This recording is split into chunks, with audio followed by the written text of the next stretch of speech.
Hi views, welcome to Suman TV. బేసిక్గా మనకి +2 అయిన తర్వాత కానీ బీటెక్ అయిన తర్వాత డిగ్రీ అయిన తర్వాత చాలామందికి మన ఇండియాలో కానివ్వచ్చు ఎక్కడైనా సరే ప్రాపర్ కాలేజెస్ లేకపోయినా లేదు అంటే ది బెస్ట్గా మనం ఎడ్యుకేషన్ చేయాలి అంటే ఫ్యూచర్ బాగుంటుంది అని ఫ్యూచర్ కోసం ప్లాన్ చేసేవాళ్ళు ఖచ్చితంగా అబ్రాడ్ వెళ్ళాలనుకుంటారు.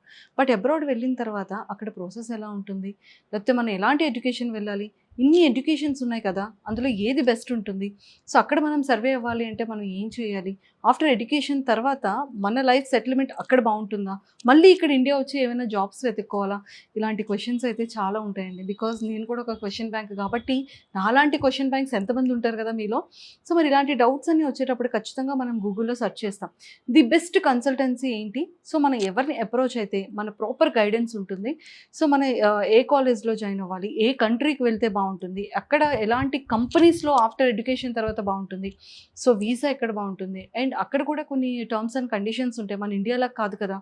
సో మరి అలాంటి టర్మ్స్ అండ్ కండిషన్స్ కూడా మనం ప్రాపర్గా చేయాలి అంటే ఇది ప్రాసెస్ ఏంటి అని తెలుసుకోవడానికి ఖచ్చితంగా మనం గూగుల్లో సెర్చ్ చేస్తాం. ఇప్పుడు గూగుల్లో సెర్చ్ చేసిన తర్వాత చాలామందికి ఇందులో కూడా ఇన్ని కన్సల్టెన్సీస్ ఉన్నాయి, బట్ ఇందులో ది బెస్ట్ ఏంటి అనేది మనం ఖచ్చితంగా యూట్యూబ్లో సెర్చ్ చేస్తాం. యూట్యూబ్లో సెర్చ్ చేసిన తర్వాత ది బెస్ట్ అనిపించేది రీసెంట్గా చాలామంది అయితే చూసారనమాట, అబ్రాడ్ డ్రీమ్. సో ఆల్రెడీ మా దాంట్లో చాలామంది కొన్ని కమెంట్స్ కూడా పెట్టారు. ఈరోజు ఆ ఇంటర్వ్యూ తర్వాత ఉన్న కమెంట్స్ అన్నిటిని పట్టుకొని నేను ఇక్కడ ఫౌండర్స్ దగ్గరికి అయితే వచ్చేసాను. సో మరి అనిరుద్ గారు అండ్ అలానే వినయ్ గారు ఉన్నారు. సో మాట్లాడి అబ్రాడ్ డ్రీమ్ కన్సల్టెన్సీలో ఎలాంటి టర్మ్స్ అండ్ కండిషన్స్ ఉంటాయి, మన ప్రాసెస్ ఎలా చేస్తారు వాళ్ళు, అండ్ వాళ్ళ రెస్పాన్సిబిలిటీ ఏంటి అని తెలుసుకోవాలి అంటే మరి ఫౌండర్స్ ఇద్దరితో మాట్లాడి చాలా విషయాలు తెలుసుకుందాం. Hello sir. హలో అండి. హాయ్ వినయ్ గారు. ఇద్దరు ట్విన్స్ అయితే కాదు కదా? ఫ్రెండ్స్. సో ఇద్దరు ఫ్రెండ్స్ కలిసి అబ్రాడ్ ఎడ్యుకేషన్ పెట్టేశారు మంచిగా. కానీ ఏదో చాలా బాగుందండి ఇది. చాలా మందికి ఏంటంటే +2 తర్వాత కానీ డిగ్రీ తర్వాత కానీ బీటెక్ తర్వాత చాలా డౌట్స్ వస్తూనే ఉంటాయి. సో మనం అబ్రాడ్ వెళ్ళాలి అంటే ఏ కంట్రీస్ వెళ్ళాలి, ఒకే కంట్రీ కాకుండా ఎన్ని కంట్రీస్ వీళ్ళు పంపిస్తారు, ఏ కంట్రీలో ఎడ్యుకేషన్ బాగుంటుంది, ఆఫ్టర్ ఎడ్యుకేషన్ తర్వాత ఎక్కడ జాబ్ ప్లేస్మెంట్ బాగుంటుంది, సో ఆ కంట్రీలో చదువుకున్న తర్వాత ఇంకో కంట్రీలో జాబ్ చేయొచ్చా, ముందు ఏంటి అంటే వాళ్ళ ఎడ్యుకేషన్ కన్నా వాళ్ళ టార్గెట్ అంతా కూడా ఆఫ్టర్ 3 years తర్వాత ఉంటుంది. సో చాలా మంది ఇలా అప్రోచ్ అవుతూ ఉంటారు. బట్ మేము చూసే ది బెస్ట్ కన్సల్టెన్సీస్లో మీది ఒక ది బెస్ట్ కన్సల్టెన్సీ. అంటే ఎలాంటి ప్రాబ్లమ్స్ లేకుండా ప్రాపర్ ప్రాసెస్తో చాలా జాగ్రత్తగా అటు మెయిల్స్ కానీ ఫీమేల్ కానీ అంటే స్టూడెంట్స్ ముఖ్యంగా చాలా యంగర్ స్టూడెంట్స్ ఉంటారు. సో అలాంటి వాళ్ళందరినీ చాలా జాగ్రత్తగా పంపిస్తున్నారు, ఎలాంటి రిమార్క్స్ లేకుండా. సో అదొకటి మాకు చాలా బాగా నచ్చింది. అండ్ రివ్యూ కూడా మేము చాలా విన్నాము, అంటే మీ ఓల్డ్ స్టూడెంట్స్ దగ్గర నుంచి. అండ్ అన్నిటికన్నా డౌట్ ఏంటి అంటే భయ్యా మేము బీటెక్ చేసి 4 years కంప్లీట్ అయింది, మధ్యలో 2 years ఇండియాలో జాబ్ చేసాం, మేము కూడా అబ్రాడ్ వెళ్ళొచ్చా, మాకు కూడా ప్రాసెసింగ్ చేస్తారా, మాకు వీసా వస్తుందా, సో ఇలాంటి డౌట్స్ అన్ని ఉంటాయి. అవును, చాలా మా దగ్గర కూడా చాలా వస్తుంటాయి ఇలాంటి. ఏజ్ గ్యాప్ ఉంది మాకు, లైక్ అట్లీస్ట్ మాకు ఎంతో 10 to 15 years ఏజ్ గ్యాప్ వాళ్ళు కూడా వస్తుంటారు మా దగ్గర. సో ఫస్ట్ అయితే అబ్రాడ్ డ్రీమ్ అనేది ది వండర్ఫుల్ కన్సల్టెన్సీ అనేది మా అందరికీ చాలా ట్రస్ట్ వచ్చేసింది. థ్యాంక్ యూ అండి, thank you so much. So ఇప్పుడు అంటే మీ దగ్గర ఏ ఏజ్ నుంచి ఎడ్యుకేషన్ స్టార్ట్ అవుతుంది, అంటే ఏ కైండ్ ఆఫ్ ఎడ్యుకేషన్స్ మీరు అక్కడికి ప్రొవైడ్ చేస్తున్నారు అబ్రాడ్ వెళ్ళాలంటే? మా దగ్గర నుంచి అని కదండి, ఎక్కడైనా మోస్ట్లీ ఇండియా నుంచి వెళ్ళే పీపుల్ అంటే ఇంటర్ తర్వాత బ్యాచిలర్స్కి వెళ్తారు చాలా మంది, మోస్ట్లీ అంటే వెళ్తూ ఉంటారు. అది కాకుండా ఇక్కడే డిగ్రీ అన్నా బీటెక్ అన్నా కంప్లీట్ చేసుకొని after completion of the bachelors they will plan for masters అనమాట. ఓకే, +2 తర్వాత అంటే ఆల్మోస్ట్ 17 ఏజ్ తర్వాత నుంచి 17 years తర్వాత నుంచి ప్రాసెస్ చేయొచ్చు. అక్కడ 2 types ఉంటాయండి. ఇప్పుడు బ్యాచ్ ఒక స్టూడెంట్ సో +2 కంప్లీట్ అయ్యి సో యూఎస్ ఆర్ యూకే ఏదైనా కంట్రీ వెళ్ళాలనుకుంటే సో తను కంప్లీట్గా డిఫరెన్స్ ఏంటంటే ఇక్కడ మనకి బీటెక్ అంటే ఓన్లీ కంప్యూటర్ సైన్స్ అనే ఉంటుంది. So it's the engineering thing. So మనకు అక్కడ వేరే కంట్రీస్లో ఎలా ఉంటుందంటే కంప్యూటర్ ఇంజనీరింగ్ ఉంటుంది, కంప్యూటర్ సైన్స్ ఉంటుంది.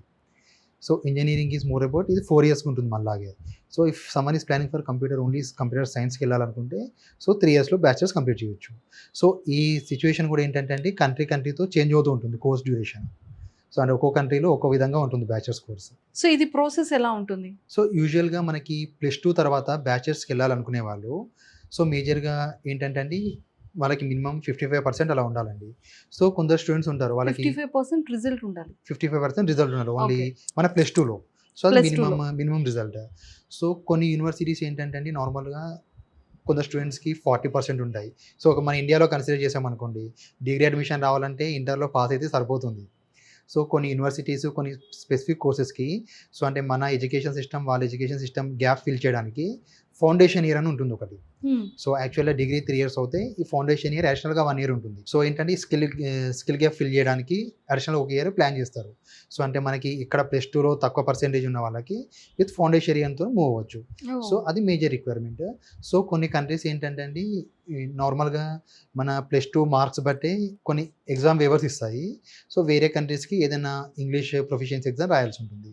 టాప్ యూనివర్సిటీస్లో అడ్మిషన్ పొందాలనుకుంటే సాట్ అనే ఒక ఎగ్జామ్ ఉంటుంది, అది కూడా అటెండ్ చేయాలి స్టూడెంట్స్.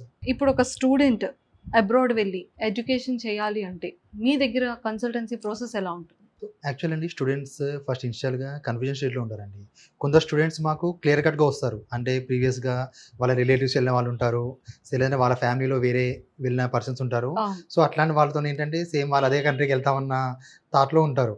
సో సెకండ్ థింగ్ కొందరు ఏంటంటే వాళ్ళే ఫస్ట్ ఇనిషియేటర్స్ అన్నట్టు వేరే కంట్రీకి వెళ్ళడానికి. సో అట్లాంటి వాళ్ళకి కన్ఫ్యూజన్ ఉంటుంది అన్నట్టు. సో నాలాంటి వాళ్ళైతే ఏ కంట్రీకి వెళ్ళాలో తెలియక కన్ఫ్యూజ్ అవుతే ఏ కంట్రీకి వెళ్తే బాగుంటుంది అని అడగడానికి వచ్చే వాళ్ళు ఉంటారు. అవునండి. సో అట్లాంటి వాళ్ళకి ఏంటంటే అండి మనము కంప్యూటర్ సైన్స్ అంటే యూఎస్కే వెళ్ళాలి, సో అంటే ఎంబీఏ అంటే యూకే వెళ్ళాలి మిత్తుంది నార్మల్గా. సో ఎందుకంటే అండి ఒక కంట్రీ అన్నప్పుడు అన్నిట్లో అన్ని విధాల ఆపర్చునిటీస్ ఉంటాయి. మన ఇండియాలో కూడా సాఫ్ట్వేర్ చేసేవాళ్ళు ఉన్నారు. సో దానికోసం ఏంటంటే ఫస్ట్ వాళ్ళ ప్రొఫైల్ దేనికి సూటబుల్ అవుద్దో చూడాలండి మనం. అంటే ఒక్కొక్క కంట్రీకి రిక్వైర్మెంట్స్ ఒక్కొక్క విధంగా ఉంటాయి. సో అంటే కొన్ని కంట్రీస్ అడిషనల్గా ఎగ్జామ్స్ అడుగుతాయి మనకి, సో అడ్మిషన్ రిక్వైర్మెంట్ కోసం. సో ఇలా వాళ్ళ ప్రొఫైల్ ఎవాల్యుయేట్ చేసి ఫస్ట్ ఏ కంట్రీ అయితే వాళ్ళకి సూటబుల్ అవుతుందో మేము షార్ట్ లిస్ట్ చేస్తాం ఫస్ట్ కంట్రీని. సో షార్ట్ లిస్ట్ చేసి ఆ కంట్రీ సజెస్ట్ చేస్తామండి వాళ్ళకి. సో దాని తర్వాత మనం నార్మల్గా వాళ్ళ ప్రీవియస్ ఎడ్యుకేషన్ పర్సంటేజ్ ఇవన్నీ చూసి యూనివర్సిటీ షార్ట్ లిస్ట్ చేస్తాం. సో దాని తర్వాత అప్లికేషన్ ప్రాసెస్ ఉంటుంది మన దగ్గర. సో అప్లికేషన్ కంప్లీట్ అయిన తర్వాత సో మా ఎండ్ నుంచి మేము ఆఫర్కి ఫాలోఅప్ చేస్తాం యూనివర్సిటీస్ తోటి. సో దాని తర్వాత కొన్ని యూనివర్సిటీస్ ఏంటంటే అండి అడ్మిషన్ ఫైనలైజ్ చేసే కంటే ముందు ఇంటర్వ్యూ చేస్తాయి స్టూడెంట్స్ని. ఓకే, మీరు ఇంటర్వ్యూ చేస్తారు? నో అండి, యూనివర్సిటీస్ ఇంటర్వ్యూ చేస్తాయండి స్టూడెంట్స్ని. అంటే వాళ్ళకి అడ్మిషన్ ఫైనల్ అప్రూవల్ ఇచ్చే టైంలో సో యూనివర్సిటీస్ ఇంటర్వ్యూ చేస్తాయి. సో మా ఆయన నుంచి ఏంటంటే ఫ్రమ్ డే 1 అంటే మనం అప్లికేషన్ ఫైల్ చేసిన తర్వాత ఈవెన్ ఇన్ ద టైం అంటే ఆఫర్ కోసం వెయిట్ చేస్తారు కదా మనం. సో అప్రాక్సిమేట్గా అంటే డిసిజన్స్ చేయడానికి మోస్ట్ కేసెస్లో 7 to 15 daysలో మనకి యాక్సెప్టెన్స్ రిజెక్షన్ వస్తుందండి యూనివర్సిటీ నుంచి. సో మేము ఏంటంటే అప్లికేషన్ పెట్టిన డే 1 నుంచి స్టూడెంట్స్కి సో మాక్ కాల్స్ తీసుకొని ప్రిపేర్ చేస్తాం. సో అంటే వాళ్ళ ఇంటర్వ్యూ ఎలా ఫేస్ చేయాలి అని. సో ఇప్పుడు ఈ ఇంటర్వ్యూస్ అనేవి కంట్రీ స్పెసిఫిక్ ఉంటాయి. ఇప్పుడు ఫ్రాన్స్ ఉంది, సో వాళ్ళు ఈవెన్ ఆఫర్ లెటర్ రిలీజ్ చేసే కంటే ముందే ఇంటర్వ్యూ చేస్తారు. ఓకే. సో అంటే మేము డే 1 అంటే మా దగ్గర ఒక స్టూడెంట్ వచ్చాడంటే సో తనకు అప్లికేషన్ స్టార్ట్ చేసినప్పటి నుంచి ఇంటర్వ్యూస్ కూడా ప్యారల్గా సైమల్టేనియస్గా గైడెన్స్ స్టార్ట్ చేసి సో మా ఆఫీస్ నుంచే పర్సనల్గా కాల్ చేస్తాము. సో తనకి టిప్స్ ఇచ్చి ఇంటర్వ్యూ కూడా ప్రిపేర్ చేస్తాము. సో ఒకసారి అడ్మిషన్ అంతా వచ్చిన తర్వాత ఫర్దర్గా వీదో ప్రాసెస్ అంతా ఉంటుందండి. అక్కడ ఎంట్రన్స్ ఎగ్జామ్ ఉంటుందా? అడిషనల్ గా ఏమైనా ఎగ్జామ్ ఏమైనా ఉంటుందా? అలా ఏముండదండి నార్మల్గా. సో మనం ఇక్కడ నుంచి వేరే ఒక కంట్రీకి వెళ్తున్నామంటే ఎగ్జాంపుల్ మన దగ్గర నుంచి చాలా మంది సో యూఎస్ వెళ్తారు, యూకే వెళ్తారు, or else Australia, so New Zealand different countries వెళ్తారు. సో అంటే మనం జనరల్గా ఎగ్జామ్స్ అంటే మనం ఏదో అంటే కాంప్లికేట్ ఎగ్జామ్ ఏమి ఉండదు. So we are moving for English speaking కంట్రీకి వెళ్తున్నాం మనం. సో అంటే వాళ్ళకి ఏంటంటే వాళ్ళు మన ఇంగ్లీష్ అబిలిటీని టెస్ట్ చేయాలనుకుంటారు. సో అంటే మోస్ట్లీ ఏంటంటే మనం అక్కడికి వెళ్తున్నాము, అక్కడ మన చుట్టూ వాళ్ళందరూ ఇంగ్లీష్లో మాట్లాడతారు. సో మనకి ఇంగ్లీష్ వచ్చారా కదా, సో దానికోసమే మనకి ఇంగ్లీష్ ప్రొఫిషియన్సీ ఎగ్జామ్ ఒకటి రాయాల్సి ఉంటుంది మనం.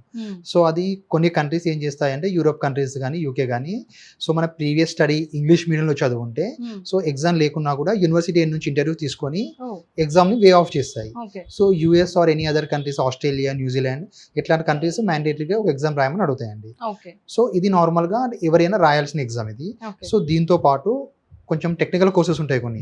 నార్మల్ ఏరోనాటికల్ ఇంజనీరింగ్కి వెళ్తారు కొందరు.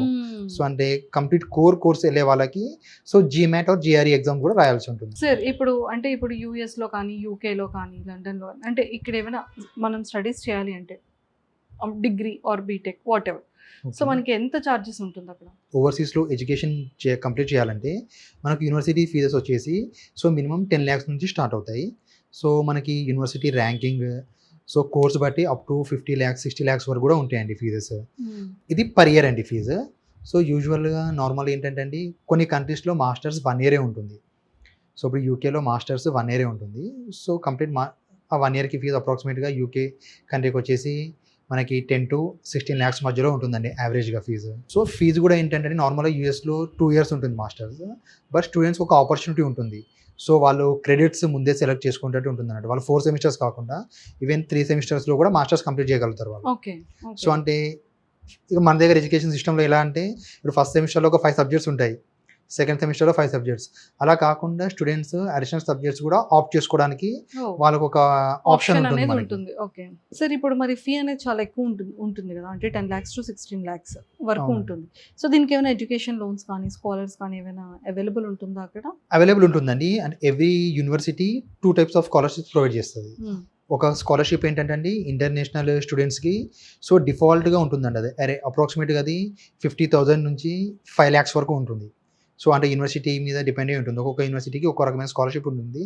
సో ఈ స్కాలర్షిప్ వచ్చేసి ఎవ్రీ స్టూడెంట్ అండి, అడ్మిషన్ వచ్చిన ప్రతి స్టూడెంట్కి అప్లికేబుల్ అవుతుంది స్కాలర్షిప్ ఇది. ఓకే. సో ఇది మన ఆఫర్ లెటర్లోనే మెన్షన్ చేసి వస్తుంది. సెకండ్ థింగ్ ఏంటంటే అండి కొన్ని స్పెషల్ స్కాలర్షిప్స్ ఉంటాయి. సో అవి మనకి ఎక్కడ అంటే నార్మల్ యూనివర్సిటీ వెబ్సైట్లో కానీ సో ఆఫర్ లెటర్లో కానీ ఎక్కడ స్పెసిఫై చేసి ఉండవు. నార్మల్ అంటే ఎవరో ఒక స్టూడెంట్ కన్సల్టెంట్ అప్రోచ్ అయితే వాళ్ళ అడ్వాంటేజ్ ఏంటంటే అండి మేము యూనివర్సిటీస్తో డైరెక్ట్గా కాంటాక్ట్ ఉంటాం కాబట్టి సో ఈ రకమైన స్కాలర్షిప్స్ అనేవి మాకు సో యూనివర్సిటీ నుంచి కమ్యూనికేట్ అయి ఉంటాయి. సో మేము స్టూడెంట్స్కి ఆ విధంగా కూడా అసిస్టెంట్ చేయగలుగుతాము. ఓకే. సో దీంతో పాటు మేము అరౌండ్ ఒక 6 to 7 బ్యాంక్స్తో టైప్ ఉన్నాము. సో మేము రెగ్యులర్గా 2 months ఒకసారి ఎడ్యుకేషన్ లోన్స్ కూడా కండక్ట్ చేస్తామంటే నార్మల్ బ్యాంక్స్ ఇన్వైట్ చేసి ఆఫీస్లోనే కండక్ట్ చేస్తాము. సో స్టూడెంట్కి మేము ఎడ్యుకేషన్ లోన్ అసిస్టెన్స్ కూడా కంప్లీట్గా ప్రొవైడ్ చేస్తామండి. ఈవెన్ కొందరు స్టూడెంట్స్కి డౌట్ ఉంటుంది నార్మల్గా, అంటే లోన్ అంటే బ్యాంక్ వాళ్ళు అంటే జాబ్ ఉంటేనే ఇస్తారు, సో రెగ్యులర్ ఇన్కమ్ ఉండాలి, లేదంటే గవర్నమెంట్ ఎంప్లాయీస్కి లోన్ వస్తుంది.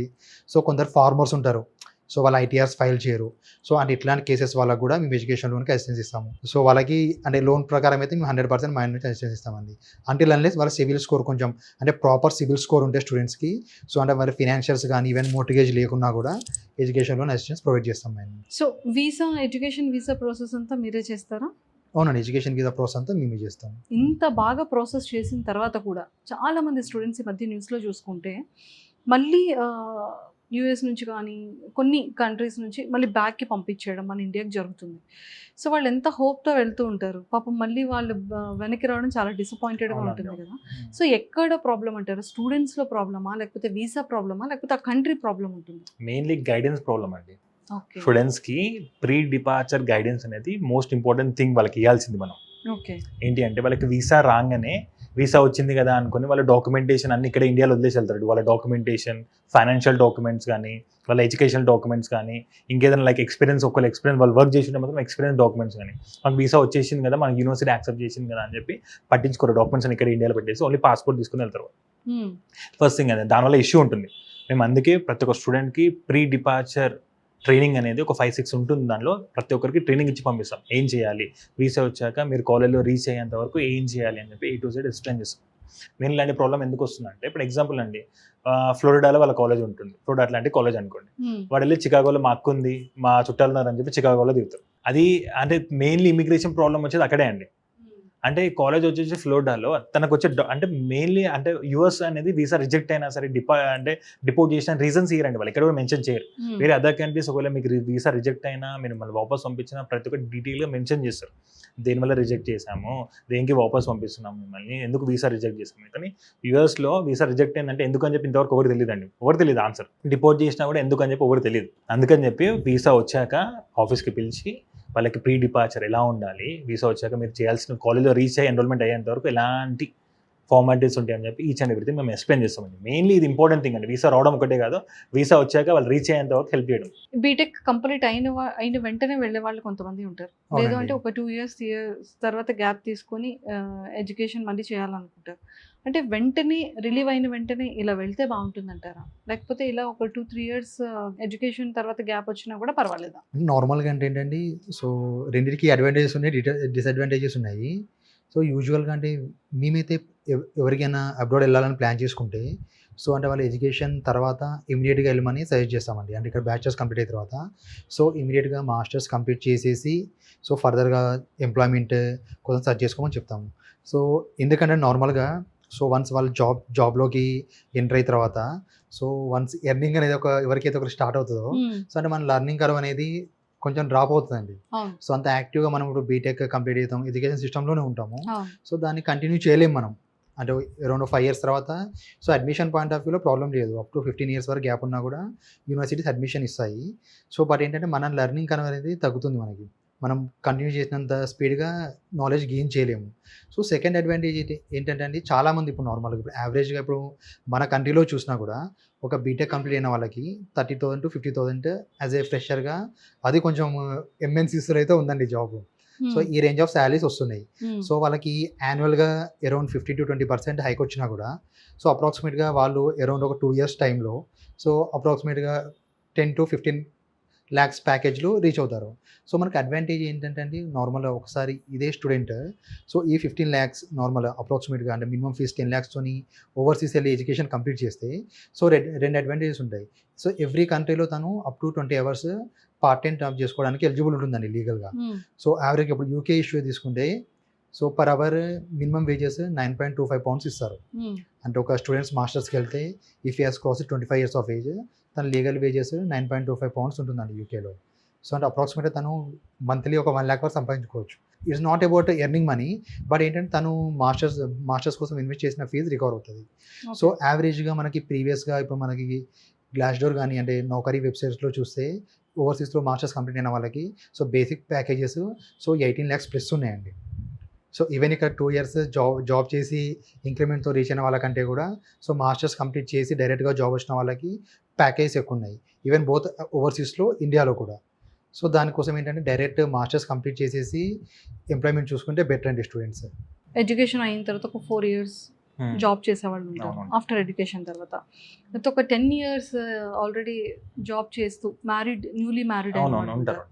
అండ్ ఫ్యామిలీతో ఒక బేబీతో అలా ఉన్న వాళ్ళు కూడా ఉంటారు. ఎంటైర్ సో వాళ్ళకి ఎంటైర్ ఫ్యామిలీ సో మరి వాళ్ళు కూడా అబ్రాడ్ వెళ్ళాలనుకుంటారు అవునండి. అంటే ఎడ్యుకేషన్తో కాకుండా. So Hmm. అలాంటి వాళ్ళకి ఏమైనా ప్లేస్మెంట్స్ అనేది మీరు ప్రొవైడ్ చేయగలుగుతారు?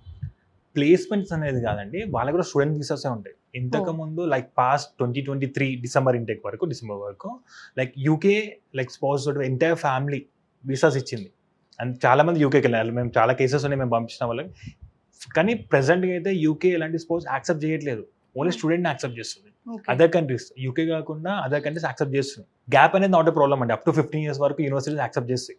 Up to 15 years. కానీ ఆ 15 years ఎగ్జాక్ట్లీ కరెక్ట్ రీజన్ ఉండాలి మీరు ఏం చేస్తారని చెప్పి వాళ్ళకి ఎక్స్ప్లెయిన్ చేయడానికి 15 years ఎంత గ్యాప్ ఉండండి మీకు 15 years వరకు, ఎంత గ్యాప్ ఉంది, ఆ గ్యాప్లో మీరు ఏం చేశారు, మీకు హెల్త్ ఇష్యూస్ ఉన్నాయా, లేకపోతే మీరు ఎక్స్పీరియన్స్ మన వర్క్ ఎక్స్పీరియన్స్ అందులో కంపెనీలో జాబ్ చేస్తున్నారు, మీకు హైయర్ పొజిషన్కి వెళ్ళాలంటే మాస్టర్స్ డిగ్రీ అనేది కావాలి మీ కంపెనీలో, లైక్ మీ కాంపిటీషన్ ఉన్నారు, హైయర్ ఎడ్యుకేషన్ ఉంటే ఆ కాంపిటీషన్ అనేది ఈజీగా మీరు క్రాస్ చేయగలుగుతారు అనుకునే వాళ్ళు చాలా మంది ఉంటారు మా దగ్గర. అట్లా ఎక్స్పీరియన్స్ ఉన్న వాళ్ళని చాలా మందిని పంపిస్తారు. అలాంటి వాళ్ళది కూడా మీరు కన్సల్టెన్సీ ప్రాసెస్ అలాంటి వాళ్ళు కూడా ప్రాసెస్ చేస్తామండి. 10 to 15 years మేము ఆల్మోస్ట్ ఒక 15 years వరకు కూడా ఇంతవరకు చేసాము. ఎవరికైనా హెల్ప్ చేస్తాం.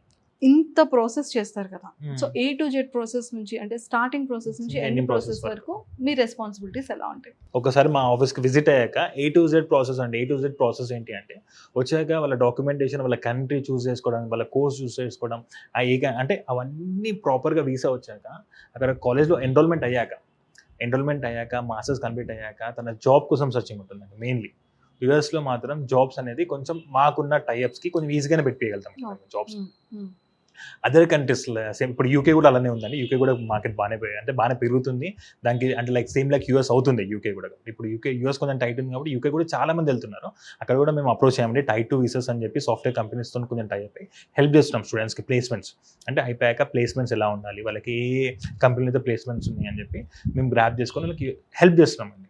సో ఇంత రెస్పాన్సిబిలిటీగా, ఇంత సెక్యూర్గా, చాలా జాగ్రత్తగా ఒక స్టూడెంట్ 17+ ఉన్న వాళ్ళ దగ్గర నుంచి 35+ వాళ్ళ వరకు చాలా మందిని పంపిస్తున్నారు. అవునండి. సో ఈ ప్రాసెస్కి మీరు ఏవైనా సరే చార్జ్ చేస్తారా? మా దగ్గర నుంచి ఛార్జ్ అంటే అండి, మేము కన్సల్టెన్సీకి ఏమైతే తీసుకుంటామో ప్రాసెసింగ్ అనేది అది 0 అండి. ఏం ప్రాసెసింగ్ ఛార్జెస్ తీసుకోం. ప్రాసెసింగ్ ఛార్జెస్ లేదు, ఏం లేవు. కానీ యూనివర్సిటీకి కట్టాల్సిన ఫీజెస్ కానీ దాంట్లో స్కాలర్షిప్ మాత్రమే మేము ఇప్పిస్తామండి.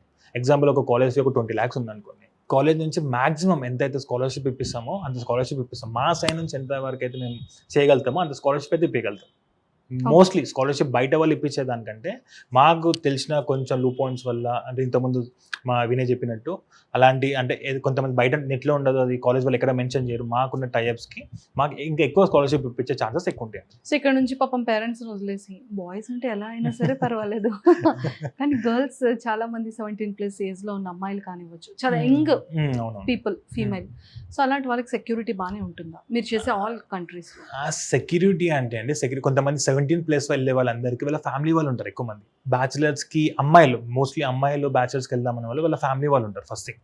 కొంతమందికి ఆల్మోస్ట్ 50 మెంబర్స్కి వాళ్ళ పిన్ని వాళ్ళు కానీ అత్త వాళ్ళు కానీ ఎవరైనా అక్కడికి రండి, మీరు వచ్చాక బ్యాచిలర్స్ ఇక్కడ చేయండి, అయిపోయాక మాస్టర్స్ చేశాక లైఫ్ బాగుంటుంది అక్కడ బ్యాచిలర్స్ చేసే బదులు అని చెప్పి అలా చాలా మోస్ట్లీ అక్కడ ఫ్యామిలీస్ ఎవరైతే రిలేటివ్స్ ఉంటారో వాళ్ళు మాత్రమే ఎక్కువగా వెళ్తూ ఉంటారు. ఎక్కువగా అని కాదండి, ఒక 50% అలా వెళ్తారు. ఇంకో 50% ఏంటి అంటే వాళ్ళకి తెలుసు, అంటే మా సైడ్ నుంచి ఇంతమంది వెళ్ళిన మాస్టర్స్కి వెళ్ళిన వాళ్ళకి అప్రోచ్ అవుతారు ఫస్ట్ థింగ్. మా అమ్మాయిలు 17 తర్వాత వెళ్ళే వాళ్ళు చాలా తక్కువ మంది అండి, చాలా తక్కువ మంది. MBBSకి వెళ్తారు ఎక్కువ, మన ఇక్కడ బైపీసీ చేసేసి వాళ్ళు నీట్ రాసి లాంగ్ టర్మ్లో వాళ్ళకి మోస్ట్లీ వాళ్ళే వెళ్తారు. బ్యాచిలర్స్కి వెళ్ళే వాళ్ళు చాలా తక్కువ పర్సెంటేజ్ అమ్మాయిలు, కానీ కొంతమంది ఉంటారండి చాలా తక్కువ, అంటే పర్సెంటేజ్ మేము పంపించిన దాంట్లో అయితే బ్యాచిలర్స్కి అమ్మాయిలు వెళ్ళే వాళ్ళు చాలా తక్కువ, కానీ వెళ్ళిన వాళ్ళు ఉంటారు. కొంతమంది ఫ్యామిలీ ఉన్న వాళ్ళే ఎక్కువ వెళ్ళారండి ఇంతవరకు అయితే. నార్మల్గా లేదు వాళ్ళకి ఏం లేదు మేము వెళ్దాం అనుకుంటున్న వస్తున్న మాత్రం 100% అక్కడ మా దగ్గర ఉన్న వాళ్ళు, అంటే మాస్టర్స్కి ఎప్పుడైతే బ్యాచిలర్స్కి మాస్టర్స్కి ఎవరైతే వెళ్ళిన వాళ్ళు ఉన్నారో వాళ్ళకి అటాచ్ చేస్తామండి. ఎవరైనా స్టూడెంట్స్ ఎవరైనా పేరెంట్స్ వచ్చి, అంటే మాకు ఇంతవరకు ఎవరు మా ఫ్యామిలీ నుంచి ఎవ్వలేరండి అబ్రాడ్లో, కానీ మా అబ్బాయిని నేను చదివిద్దాం అనుకుంటున్నా బ్యాచిలర్స్ బయట, అంటే మాస్టర్స్ బయట చదివిద్దాం అనుకుంటున్నా, కంపల్సరీ మొత్తం A to Z మీరే చూసుకోవాలండి. వాళ్ళకి వీసా ఇప్పియాలి, అక్కడ అకామిడేషన్ చూసుకోవాలి, మీరు మాస్టర్స్ అయిపోయినాక వాళ్ళకి హెల్ప్ చేయాలి అని చెప్పి అలా కూడా చెప్తారు. అలాంటి వాళ్ళకి మేము మ్యాక్స్ ఎక్కడైతే మాకు స్టూడెంట్స్ ఎక్కువ మంది ఉన్నారో అక్కడ పంపిస్తామండి. అక్కడ పంపించి వాళ్ళకి అకామిడేషన్ కానీ రిసీవ్ చేసుకొని ఎయిర్పోర్ట్ నుంచి పికప్ చేసుకోవడానికి కానీ, వాళ్ళకి స్టే అంటే వాళ్ళకి అలవాటు అయ్యేంత ఒక స్టే కానీ అలాంటివన్నీ అరేంజ్ చేస్తామండి. సార్ చాలా మంది స్టూడెంట్స్ లైక్ ఎంతో హోప్తో కంట్రీస్లో చదువుకోవడానికి వెళ్తారు, కానీ ఎన్నో కన్సల్టెన్సీ ఏజెన్సీస్ వాళ్ళు ఇంత మనీ అనేది స్కామ్ చేసి బ్యాక్కి రిటర్న్ చేసేస్తున్నారు. పాపం అక్కడ కంట్రీ వరకు కూడా వెళ్ళట్లేదు, బ్యాక్ అయిపోతున్నారు అనేది మనం చాలా వింటున్నాం, న్యూసెస్ కూడా వచ్చాయి. సో అసలు దీని మీద మీ రెస్పాన్స్ ఏంటి? సో యూజువల్ అండి ఇలాంటి ఇష్యూస్ అనేటివి మేజర్గా వర్క్ వీసాస్ మీద ఇలాంటి న్యూసెస్ చాలా వింటూ ఉంటామండి మనము. సో యూజువల్గా నేను చెప్పాలనుకున్న వన్ థింగ్ ఏంటంటే, there is no short cut for success. So ఇది ప్రతి ఒక్కరు బిలీవ్ చేయాలి. సో మేజర్గా ఎలా ఉంటుందంటే, నార్మల్గా వర్క్ వీసా అని, సో డైరెక్ట్గా ఇక్కడ నుంచి వేరే కంట్రీలో జాబ్ ఇస్తామని, సో అంటే కంట్రీ బట్టి చాలా ఏజెంట్స్ నార్మల్గా అరౌండ్ 5 lakhs నుంచి 20 lakhs 25 lakhs వరకు కూడా తీసుకుంటున్నారు స్టూడెంట్స్ దగ్గర నుంచి. సో ఇక్కడ నార్మల్గా అంటే వర్క్ వీసా విషయానికి వచ్చేసి అండి, మనకి జెన్యూనిటీ అంటే సో ఓన్లీ మనం కంప్లీట్గా బిలీవ్ చేయగలిగేది అంటే ఓన్లీ US ప్రాసెస్ అండి. సో H1B వర్క్ వీసాస్ అనేవి సో కొంతవరకు జెన్యూనిటీ ఉంటాయి. సో దానికి అంటే ఎవ్రీ కన్సల్టెన్స్ వాళ్ళ ఎక్స్పీరియన్స్ అండ్ వాళ్ళ టైప్స్ బట్టి సో ప్రాసెసింగ్ ఫీ చార్జ్ చేస్తారు. It is acceptable. ఈవెన్ స్టూడెంట్కి వాళ్ళు క్లియర్గా చెప్తారండి. సో ఈవెన్ వీ డూ అంటే H1Bs ఫైల్ చేస్తాము, సో అది లక్కీ డ్రా లాగా ఉంటుంది. అది సో పిక్ అవుతే తనకి జాబ్ వస్తుంది, అక్కడ ఇంటర్వ్యూస్ ఉంటున్నాయి అన్నీ ఉంటాయి. బట్ వేరే కంట్రీస్కి మేజర్గా మనం ఈ ఫ్రాడ్స్ అన్నీ వినేవి, సో మాల్టా పంపిస్తామని, సో లేదంటే UK పంపిస్తాము, అక్కడ డైరెక్ట్ జాబ్ ఉంటుంది. సో యూజువల్ ఏంటంటే ఇందులో సో వాళ్ళు ఏం చెప్తారు, నాకు 20 lakhs ఇవ్వండి, సో మీకు 1 lakh శాలరీ ఉంటుంది అక్కడ, సో జాబ్ ఉంటుంది, వేరే రోజులో జాబ్ ఉంటుంది అని చెప్తారు. సో ఈ ప్రాసెస్లో ఇక్కడ కూడా మనకి స్టూడెంట్స్ మేజర్గా అబ్జర్వ్ చేయాల్సింది ఏంటంటే, మనం ఇక్కడ చిన్నగా అంటే ఒక 10,000 శాలరీతో మనకు జాబ్ రావాలంటేనే సో ఎంప్లాయర్ మనని 2 to 3 times ఇంటర్వ్యూ చేస్తారు. సో అని ఒక వేరే కంట్రీలో సో అంటే రిమోట్ పర్సన్ తీసుకొచ్చి నీకు మంత్లీ ఒక 1 or 2 lakhs శాలరీ ఇవ్వాలంటే సో అట్లీస్ట్ అంటే మనకి ఉన్న ఎంప్లాయర్కి సో మినిమం కమ్యూనికేషన్ ఉండాలి. అవును. సో ఇక్కడ ఎలా ఉంటుందంటే నార్మల్గా సో ఫస్ట్ ఒక అడ్వాన్స్ పే చేయండి, సో ఆఫర్ లెటర్ వస్తుంది, సో దాని తర్వాత వీసా ఫైల్ చేస్తాము. సో యూజువల్గా చాలా కేసెస్లో ఈవెన్ అంటే ఎంప్లాయర్తో ఇంటరాక్షన్ కూడా ఉండదు. సో ఎట్లంటే 2 కేసెస్ ఇట్లాంటి సిచ్యువేషన్స్లో 2 typesగా స్టూడెంట్స్, కొందరు స్టూడెంట్స్ ఏంటంటే ఈవెన్ మనం లక్ అని చెప్పాలి, ఈవెన్ మోసపోయినప్పటికీ కూడా ఇక్కడే వాళ్ళు ఐడెంటిఫై చేయగలుగుతున్నారు. అంటే వీసా ఫైల్ చేస్తే రిజెక్ట్ చేయడము, తను వీసా రిజెక్ట్ అవ్వడము, అంటే ఎంప్లాయర్ ప్రాపర్గా లేడని చెప్పడము. సో ఇట్లాంటి ఇష్యూస్ వల్ల ఇక్కడే వీసా రిజెక్ట్ అవుతుంది. సో ఇది ఒక విధంగా ఈవెన్ స్టూడెంట్ లాస్ అయినప్పటికీ కూడా తను కన్వీనియంట్గా ఉంటాడు అన్నట్టు, మన ప్లేస్లో ఉంటాడు, సో వాళ్ళ ఫ్యామిలీతో ఉంటాడు స్టూడెంట్ అని ఎవరే కానీ ఎంప్లాయ్మెంట్. సో కొన్ని సిచ్యువేషన్స్లో ఏమవుతుందండి, ఒకళ్ళు ఎంప్లాయ్మెంట్ ఉందని పంపిస్తారు వేరే కంట్రీకి. సో అరౌండ్ తను వెళ్ళిన తర్వాత ఒక 2-3 monthsకి కంపెనీస్ అనేవి అప్లిఫ్ట్ అయిపోతున్నాయి. అంటే ఈవెన్ స్టూడెంట్స్కి కూడా అంటే ఎంబసీస్ నుంచి మెయిల్స్ వస్తున్నాయి, సో ఈ కంట్రీ రూల్స్ పాటించలేదు ప్రాపర్గా, సో ఈ కంపెనీ లైసెన్స్ క్యాన్సిల్ చేస్తున్నాము, ఈ కంపెనీ లైసెన్స్ క్యాన్సిల్ చేస్తున్నాము, సో మీరు మీ హోమ్ కంట్రీ కానీ వెళ్ళండి, సో లేదంటే వేరే జాబ్ అప్లై చేసుకొని సో ఆ ప్రూఫ్ అన్న మాకు సబ్మిట్ చేయండి మీరు ఫర్దర్ ఈ కంట్రీలో ఉండాలనుకుంటే. సో ఇట్లాంటి ఇష్యూస్ ఫేస్ చేస్తున్నాయి. అంటే స్టూడెంట్ ఇక్కడ నుంచి రిమోట్కి వెళ్తాడు, అక్కడ ఎవరు తెలిసిన వాళ్ళు ఉండరు, సో తను వెళ్ళిన తర్వాత ఒక 2-3 monthsకే సో ఎంబసీ నుంచి మెయిల్ వస్తుంది, సో మీరు వచ్చిన కంపెనీ జెన్యూన్ కంపెనీ కాదు, అంటే కంపెనీ లైసెన్స్ మేము క్యాన్సిల్ చేస్తున్నాము, మీరు హోమ్ కంట్రీకి వెళ్ళాలి. సో ఇక్కడ ఏంటంటే ఇక్కడ ఇలాంటి సిచ్యువేషన్లో ఏమవుతుందంటే so keeping money aside, so ఆ మనీ అయితే ఎట్లా నష్టపోతాడు. సో వాళ్ళు ఏంటంటే అండి వాళ్ళ ఫ్యామిలీ కూడా కంప్లీట్గా మోరల్గా కూడా చాలా ఇంపాక్ట్ అవుతుందండి. ఇప్పుడు మనం చిన్న ఇన్సిడెంట్ అయితేనే ఇంట్లో చుట్టుపక్కల వాళ్ళందరికీ చెప్పుకుంటాము. సో అంటే ఓవర్సీస్ వెళ్ళాడు ఒక స్టూడెంట్, సో చాలా వరకు చెప్పుకొని ఉంటాడు, అంటే మా అబ్బాయి యూఎస్లో జాబ్ వచ్చింది, సో లేదంటే ఆస్ట్రేలియాలో జాబ్ వచ్చింది అని చెప్తూ ఉంటాడు. సో ఇట్లా చెప్తే తర్వాత ఒకసారి ఇంటర్ వాళ్ళు మోరల్ కూడా ఇంపాక్ట్ అవుతారు. కొందరు స్టూడెంట్స్ ఏంటంటే సూసైడ్ స్టేజ్ వరకు కూడా వెళ్తారు. సో అండ్ ఆల్సో అంటే ఈవెన్ స్టూడెంట్ వీసా కానీ వర్క్ వీసా కానీ సో మేము రిక్వెస్ట్ చేస్తామంటే సో స్టూడెంట్స్తో పాటు పేరెంట్స్ కూడా ఖచ్చితంగా కన్సల్టెన్సీని విజిట్ చేయాలి. సో అంటే వాళ్ళు ఏం మాట్లాడుతున్నారు స్టూడెంట్స్కి, సో ఏం చెప్తున్నారు, వాళ్ళు ఏం సర్వీస్ ప్రొవైడ్ చేస్తారు, సో స్టూడెంట్స్తో పాటు పేరెంట్స్ కూడా ప్రాపర్గా తెలుసుకోవాలి. సో ఇట్లా ఏంటంటే రేపు ఒకవేళ వాళ్ళు అక్కడ వెళ్తే వాళ్ళు ఏమైనా ప్రాబ్లం అయితే సో ఈవెన్ వాళ్ళు వచ్చి మమ్మల్ని క్వశ్చన్ చేయడానికైనా పేరెంట్స్ కూడా స్కోప్ ఉంటుంది. Second thing, so always I recommend అంటే చాలామంది ఏం చేస్తున్నారంటే యూజువల్గా ఫీజెస్ ఏవైతే ఉన్నాయో యూనివర్సిటీ ఫీజెస్ ఆల్వేస్ స్టూడెంట్ ఖచ్చితంగా యూనివర్సిటీకే పే చేయాలండి. కొందరు ఫ్రాడ్స్ ఎలా జరుగుతున్నాయి, నార్మల్గా మీకు ఒక యూనివర్సిటీకి 10 lakhs పే చేయాల్సి ఉంటుంది. వాళ్ళు ఏం చెప్తారు, మాకు ట్రాన్స్ఫర్ చేయండి, మేము పే చేస్తాము, రిసిప్ట్ మేమే సబ్మిట్ చేయాలి కదా రిసిప్ట్. సో రిసిప్ట్ సబ్మిట్ చేయాల్సిన బాధ్యత ఖచ్చితంగా ఏజెంట్స్ పైనే ఉంటుంది, బట్ ఫీ పే చేయాల్సింది మాత్రం ఏజెంట్స్ కాదు. సో ఖచ్చితంగా ఎవ్రీ ఏజెంట్ ఏంటంటే నార్మల్గా ఫీజు ఖచ్చితంగా స్టూడెంట్స్ కానీ పేరెంట్స్ కానీ సో అంటే యూనివర్సిటీ బ్యాంక్ అకౌంట్ డీటెయిల్స్ తీసుకొని ఖచ్చితంగా వాళ్ళు ఏ బ్యాంక్లో అయినా పే చేయొచ్చు. సో ఇలాంటి ఏంటంటే నార్మల్గా ఒకవేళ మేమేమన్నా అంటే కన్సల్టెంట్ పాయింట్ ఆఫ్ వ్యూలో ఏమన్నా ఇష్యూ ఫేస్ చేసినా కూడా స్టూడెంట్స్ సో డైరెక్ట్గా వాళ్ళు బ్యాంక్ నుంచి డైరెక్ట్ యూనివర్సిటీ అకౌంట్లో క్రియేట్ చేశారు కాబట్టి ఈవెన్ వాళ్ళు డైరెక్ట్గా యూనివర్సిటీని కాంటాక్ట్ అయ్యి సో వాళ్ళ రీఫండ్ కానీ ఏదైనా ప్రాసెస్ చేసుకోవడానికి సో ఈజీగా ఉంటుందండి. సో ఎవరే కానీ అంటే work visas it self is not recommended అండి, ఎక్సెప్ట్ యూఎస్ కాకుండా. సో వేరే ఏ కంట్రీస్ కూడా వర్క్ వీసాస్ అనేది నాట్ రికమెండెడ్ స్టూడెంట్స్కి. సో ప్రతి కంట్రీ కూడా నార్మల్ ఏంటంటే ఇప్పుడు యూకేకి ఇండియన్ యంగ్ ప్రొఫెషనల్ స్కీమ్ అని ఒక వీసా ఉంది. సో వేరంటే అందులో మనకి లక్కీ డ్రాలో పిక్ అయిపోతే స్టూడెంట్స్ సో 2 years అక్కడ ఫ్రీగా వెళ్ళి జాబ్ సర్చ్ చేసుకోవడానికి స్కోప్ ఉంటుంది. సో అలానే జర్మనీ కూడా జాబ్ సీకర్ వీసాని ప్రొవైడ్ చేస్తుంది. సో వాళ్ళు జర్మనీ వెళ్ళి 6 months వరకు వాళ్ళ ప్రీవియస్ క్వాలిఫికేషన్ మీద జాబ్ సర్చ్ చేసుకోవచ్చు. ఒకవేళ జాబ్ వస్తే వాళ్ళు అక్కడే కంటిన్యూ అవ్వచ్చు. సో ఇలా ఎవ్రీ కంట్రీకి ఒకవేళ స్టూడెంట్ టాలెంటెడ్ ఎనఫ్ నేను అక్కడికి వెళ్ళి జాబ్ సర్చ్ చేసుకోవాలంటే ప్రతి కంట్రీ ఆపర్చునిటీ ప్రొవైడ్ చేస్తుంది. బట్ ఏంటంటే నార్మల్గా సో ఏ కంట్రీ కూడా డబ్బులు తీసుకొని జాబ్ ఇవ్వరు, ఏ కంపెనీస్ కూడా. సో దే సీ స్కిల్స్, ఇది చాలా జాగ్రత్తగా గుర్తుపెట్టుకోవాలి స్టూడెంట్స్. సూపర్ అండి. అంటే జనాలకి చాలా మంది తెలియక మిస్లీడ్ అయిపోతూ అమౌంట్స్ అలా పెట్టేస్తున్నారు, చాలా మంది చీటింగ్ అయిపోతున్నారు. అవునండి. బట్ మీరు ఇచ్చే ఇన్ఫర్మేషన్ కనుక ప్రతి ఒక్కరు ప్రాపర్ గా వింటే సో ఆ వేలో వెళ్ళకుండా ఉంటారు. థ్యాంక్ యూ అండి. థ్యాంక్ యూ అండి. సో చూసారు కదా అబ్రాడ్ డ్రీమ్కి మాత్రం అంటే వీళ్ళు చేసే ప్రాసెస్ ఎలా ఉంటుంది, స్టూడెంట్స్కి ఎలాంటి ప్రాసెస్ అనేది చేస్తూ ఉంటారు, ఎంత జాగ్రత్తగా మనం ఏదైతే ప్రాపర్గా మనం ఎక్కడికి వెళ్ళాలనుకుంటున్నారో ప్రాపర్ గైడెన్స్ లేని ప్రతి ఒక్కరు కూడా ఇక్కడికి వస్తే మాత్రం వీళ్ళు చాలా క్లియర్గా పిన్ టు పిన్ ఎక్స్ప్లెయిన్ చేస్తారు. మన ఎడ్యుకేషన్ ఏ కంట్రీలో చేస్తే బాగుంటుంది, ఫ్యూచర్ ఎక్కడ చేస్తే బాగుంటుంది అనేది కూడా వాళ్ళు చాలా ప్రాపర్గా ఎక్స్ప్లెయిన్ చేస్తారు. ఎవరైతే అబ్రాడ్ వెళ్ళి ఎడ్యుకేషన్ చేయాలనుకుంటున్నారో వాళ్ళందరూ కూడా కింద స్క్రోల్ అవుతున్న కాంటాక్ట్ నెంబర్కి ఇప్పుడే కాంటాక్ట్ అవ్వండి.